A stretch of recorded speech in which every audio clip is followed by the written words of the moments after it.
Eu fui pesquisar um pouco sobre o Omni-Man, que eu tô pensando em abaixar ou procurar a história do Omni-Man completa, né? Porque muitas vezes a história em quadrinho, ela transcende as animações porque é muito capada a animação. Não pode colocar tudo que o criador pensou, né? Ou eu mesmo, eu tenho um personagem dos personagens, né? O meu personagem é um pouco de cópia do Matrix. E o meu personagem é antes do God of War, é antes da Lucy, é antes de vários personagens, como fala, dos desenhos. E uma coisa que eu fico triste é que o meu personagem ele é idêntico ao Darkseid e idêntico ao Thanos, mas eu não sabia a história dos dois e meu personagem é tão louco quanto os dois personagens. E o meu personagem, ele, como fala, pelo fato de que ele tem um sonho dele e ele nunca alcança o sonho dele e a vida dele é sofrimento dentro de sofrimento, né? E ele já foi uma criatura que ele tinha sonhos e desejos.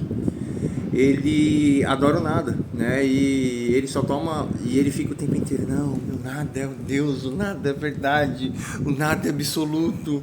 E quando eu tracei o nada, eu vou ser feliz porque eu finalmente conseguia trazer o meu propósito estabelecido, a multiplicação infinita. E ele fica delirando, nisso, né? Mas ele sabe é, que a motivação dele ter chegado nessa loucura existia um princípio e esse princípio morreu. Então, da mesma forma que o princípio dele morreu, ele quer que tudo morra junto com os sonhos dele, né? Então é uma mega de uma história, né? Mas o meu personagem, ele não é vilão, ele é super anti-herói, mas ele não é vilão, né? E ele nunca inicia a maldade, às vezes ele cria situação para iniciar a maldade, né? Mas tudo que ele faz é porque alguém iniciou a maldade com ele, né? Mas voltando à questão aqui, eu abri aqui esse vídeo aqui para falar do Omni-Man. Eu fui pesquisar o Omni-Man e eu gosto muito dele porque ele lembra muito a minha mãe e a criação que eu recebi da minha mãe. Você sempre tem que ser prático, sempre tem que tomar uma escolha lógica e você nunca pode se importar com o sacrifício de certas coisas ou até o seu próprio sacrifício por aquilo que é certo, né? Mas o menino não é assim. Em contrapartida disso, você tem que.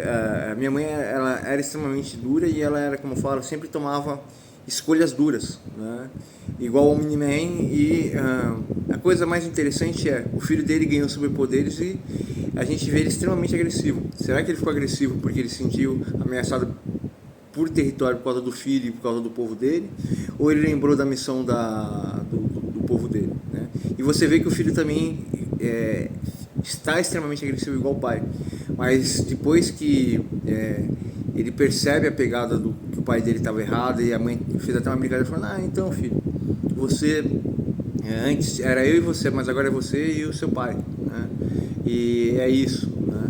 Mas ele, tipo, ele não fica feliz da mãe se rebaixar assim, mas a mãe, você vê que a mãe dele é muito sofrida, né? Por lidar com a agressividade do pai dele, né? E até vou dizer, eu tenho muito medo da minha agressividade, eu me isolo das pessoas, mas eu sou muito bom com todo mundo. É difícil eu enlouquecer com alguém, eu só enlouqueço se a pessoa pegar ar comigo. A pessoa pegar ar comigo, eu pego 1000 vezes mais ar com a pessoa. Aí voltando com o Omni-Man, ao pesquisar a história dele, eu descobri que ele veio da época do Dragon Ball e o escritor se inspirou no Dragon Ball. Até disse que é uma história inspirada em Matrix, né? Matrix, né? E eu escrevi há quase 30 anos e eu vi um monte de coisas parecidas com a minha história, né? Mas o arco da minha história é tão grande quanto o arco do Dragon Ball, né? É tanto que o Vegeta é a sombra do Goku. Existe a história sobre o Goku, que ele levou uma facada na cabeça e ficou bonzinho, e a gente pensa que o Goku é bobo, mas o Goku é extremamente inteligente. Porém, a gente vê quem está em uma guerra constante com ele mesmo é o Vegeta. E aquela pancada na cabeça, o Goku ser um alienígena, isso aqui, ele criou uma sombra, essa sombra é o Vegeta. E no Dragon Ball Z você vê o Vegeta o tempo inteiro com um arco maior do que o Goku, e o Goku ele só tá ali: eu sou o salvador, né? Eu sou a pessoa que tem consciência de tudo. E o Vegeta batendo cabeça ali, né? E ele não sabe o que quer. a história, existe uma história a par dentro do Dragon Ball sobre o Vegeta, né? E essa história a par sobre o Vegeta dentro do Dragon Ball é uma coisa extremamente caprichosa do escritor. O Dragon Ball Z ele é muito bem escrito. Imagina o quadrinho do Dragon Ball Z ou Dragon Ball. E o Dragon Ball ele foi muito bem construído. O Dragon Ball Z, o ZT e o Super não tem o mesmo arco, não tem a mesma essência, e você mata a personalidade. É muito bem construída a personalidade da história e a personalidade dos personagens e os conflitos dentro do Dragon Ball e os conflitos internos de cada personagem. A história ela tem uma vida e ela tem várias questões a serem argumentadas, né? O mais bonito de histórias são isso. E aí, infelizmente, esse consumo desenfreado faz com que os caras peguem histórias incríveis e transformem em lixo, né? É preciso geralmente uma pessoa que conheça muito bem a arte e ela vai colocar a sua personalidade sobre a arte de outra pessoa e adaptar. E aí aparecem filmes incríveis. Às vezes tem filmes que são um lixo, são muito mal feitos. Ah, sim, tem um filme que é o Dragão Cibernético, do Jean-Claude Van Damme. O filme ele é bem artístico, né? Porque ele quase não é um filme, mas era um filme porcaria de uma empresa extremamente conhecida na época que faliu, e Van Damme editou o filme. E aí o filme ele fica uma jornada assim meio ilusória, tanto que eu estava assistindo o Gran Turismo.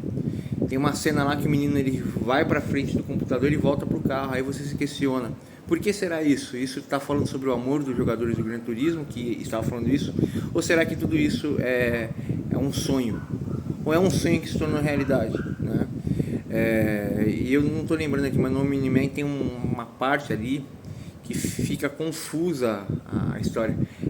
Ela cria um fragmento que cria várias outras histórias. Mas voltando à questão aqui, que eu estou falando sobre o Vegeta e o Dragon Ball, o escritor do Dragon Ball, o Dragon Ball Z, é sensacional a história. E o Dragon Ball é puramente budismo. Tudo remete a budismo, a roda de Sansara, as quatro verdades de Buda, a reencarnação e várias outras coisas. O Goku é um espírito extremamente elevado, ele tem que ficar no céu. No céu não, eu não sei como que chama ali, é o Karma, é um lugar onde ficam os espíritos. E prega o budismo o tempo inteiro, o Dragon Ball, né? Mas o Dragon Ball, apesar de ele ter até a violência dele, é uma história infanto-juvenil, né? De aventura. E o Dragon Ball Z é uma história infanto-juvenil, né? Também de aventura, mas uma aventura completamente diferente, com outros valores mais complexos. E o Omni-Man é o Vegeta, o bigode do Vegeta, a personalidade do Vegeta, a história do Vegeta. Eu me amarro em ver o Omni-Man, amarro ver a história porque lembra muito a minha mãe, o comportamento da minha mãe e a minha personalidade. Eu sou igual ao Omni-Man, tá ligado? Porém, diferente dele, eu não vou ficar medindo território. E você se pergunta por que ele matou os parceiros dele lá, matou todos os heróis, mas aquilo ali é legal porque dá um choque, né? E ele matou por causa do objetivo do povo dele, e o filho dele mexeu muito com a cabeça dele, né?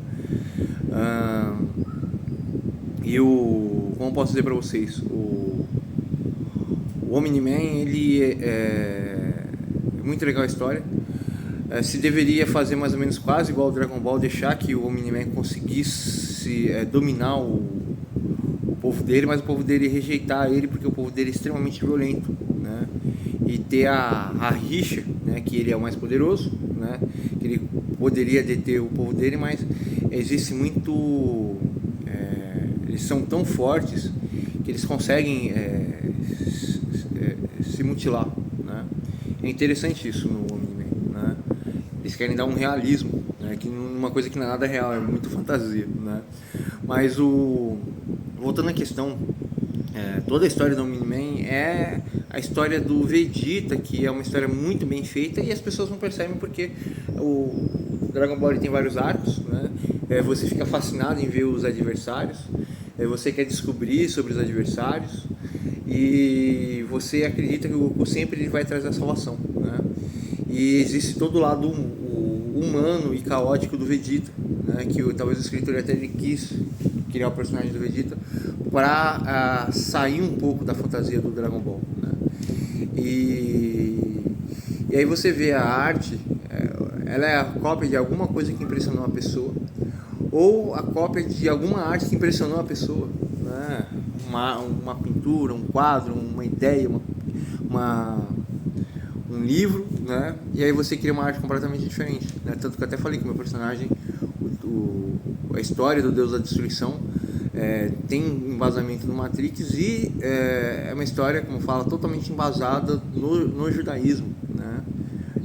Tanto que eu não fico falando aqui, mas o meu personagem, ele luta com o primeiro, quem que será baseado no judaísmo e quem que é o primeiro. O primeiro rejeita o meu personagem, né? E tem um outro personagem que é esse, como fala, que é tipo o Omni-Man. Aí esse personagem ele só fica tirando onda do meu personagem, mas ele só encontra duas vezes. As duas vezes que ele encontra, o negócio pega fogo na história, né? No meu personagem não tem escapatória. Ele fica escondido no nada lá e o cara falando, não adianta. Você fez uma escolha errada, você aprendeu a nossa língua e aí agora você vai sofrer as consequências, né? Era muito melhor você aceitar a sua morte, né? E o meu personagem, o tempo inteiro ele não tem escolha, ele precisa tomar escolhas, né? E ele representa muito do que eu passei na minha vida, né? E como eu fui criado com minha mãe, né? E o Omni-Man você vê o tempo inteiro que o cara ele não tem escolha, ele está numa prisão, ele está no inferno, né? E ele cai na ilusão da humanidade, e até por isso que é horrível a história do Omni-Man, né?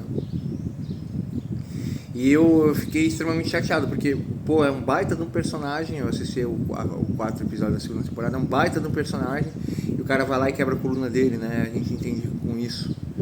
E eu acho que ele não deveria ser assim desse jeito, né? Ele deveria ser mais porradeiro, poderia ser, se ele é, como fala, bichão, né?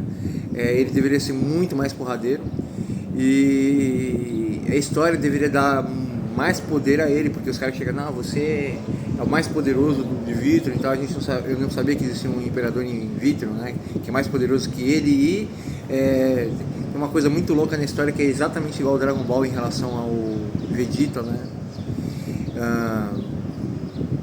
Então é isso, né?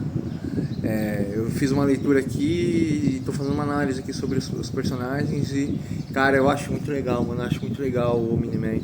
E eu sonho em um dia ver o pessoal assistindo meu personagem, né? E talvez gostariam do meu personagem porque o arco da história é uma teia de conspiração em cascata, né? E é muita personalidade, mas existe uma questão. O meu personagem ele é totalmente frio, e além dele ser totalmente frio, né, ele toma atitudes que chocam o tempo inteiro, né? Antes, a nossa sociedade ocidental sempre chocava. O cara era LGBT, chocava. O cara não é homem, chocava. Tudo que era contra a moralidade cristã era um choque. Hoje, todas essas coisas que chocavam a nossa sociedade não choca mais. Hoje o que choca é a extrema violência. Tanto que veio o Omni-Man, veio o Capitão Pátria, veio vários personagens que são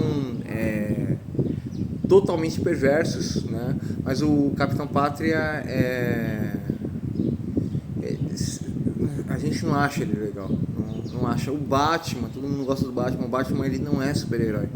E o pior de tudo, o Batman, você se pergunta se ele realmente é herói ou se ele é uma pessoa psicopata e fica torturando todo mundo, ou pior ainda, ele é o agente do caos e que fica, não é o Coringa, mas ele é o agente do caos ali, que fica alimentando todo o ciclo de maldade, porque ele sabe tudo que vai acontecer e ele espera todo mundo tomar uma ação, e aí ele começa a perseguir a pessoa, e ele sabe tudo que a pessoa está fazendo e que vai fazer, e ele não dá possibilidade das pessoas fugirem. Até com o próprio Superman ele faz isso, né? Então o Batman, você fica em dúvida se ele é o vilão da história, né? E ele passa uma energia muito negativa, muito do mar, né? Muito maligna, né? Então mas não Batman, existe um monte de personagens, tem um monte de filmes, né? Os Oito Odiados, um monte de filme Tarantino que a maioria dos personagens são anti-herói. Tem aquele moço lá que ele usa um cabelinho Chanel lá, que ele usa um matador de gado ali, o Terrifier. Houve um aumento substancial de personagens extremamente maus e esses personagens eles chocam todos nós, né? As pessoas normais vão ficar chocadas porque não acreditam na perversidade e fica assim, ai meu Deus, que nível. E as pessoas que são mais bravas, mais possessivas, se sentem muito atraídos por personagens possessivos, porque geralmente os personagens muito malignos, eles tiveram uma perca muito grande na vida deles, ou uma submissão gigantesca, e eles estreitaram a sua personalidade, a sua consciência, eles não conseguem desviar e eles ficam, como fala, binários na escolha. Ou é exatamente o que eu quero ou é destruição. Ou é exatamente o que eu quero ou é destruição. Ou é exatamente o que eu quero ou é destruição. E você vê que o Omni-Man está preso nisso, né? O Capitão Pátria não. O Capitão Pátria ele é mais louco, né? E o Omni-Man ele é mais parecido com o Superman e até você se questiona. Em uma briga, quem ia levar melhor? O Omni-Man ou o Superman? E tá na hora da DC reformular o Superman, fazer talvez um Superman negro ou um Batman negro, a história totalmente ferrada e os caras o tempo inteiro lutando para não ser maluco, né? Aquele personagem que fez o vilão do Pantera Negra, ele poderia ser ou o Batman ou até o Superman, né? Mas a história tinha que ser uma história para chocar, né? E para chocar precisa ter extrema violência e você tá sempre se questionando se o personagem é mal, né? E para a história ficar bonita, esse personagem ele começa totalmente mal e ele começa a fazer o caminho da redenção dele como o Omni-Man faz, né? E hoje, né, as histórias elas se baseiam muito mais em redenção.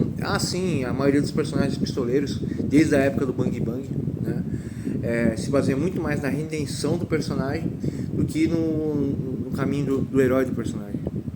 Falei pra vocês, pessoal.